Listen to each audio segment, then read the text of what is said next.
Barbaachaan xumurama. Namni tokko lafa 10 qabatee mana 10 ijaara. Namni harka caalaan garuu godoo sharaa dhisachuuf lafa irra dhaabu dhaba. Namni tokko siree 10 jijjiiree hirriba dhabee bula.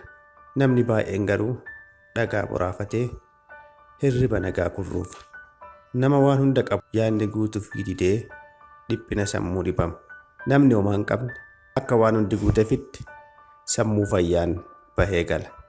Gaafa ta'anii xiinxalan haalli addunyaa kun nama dhiba. Rakkataan nagaa ta'ee qabaatan nagaa dhaba. Hojjetee qabeenya argatee qabeenyi dhufuuf dhaba. Homaa namaaf hin galu dhalli namaa icciitidha. Qabaatus dhabus hojiin isaa tokkoma. Dhabu argachuu barbaada. Argatus ittuma caala. Barbaadaa jiraatee osoo barbaadu darba. Seenaan jireenya isaa barbaachaan eegalame barbaachaan xumurama. Argadhe jedheen boqatu hin quufu tasumaa. Onkoloolessa 29 2022 Finfinnee.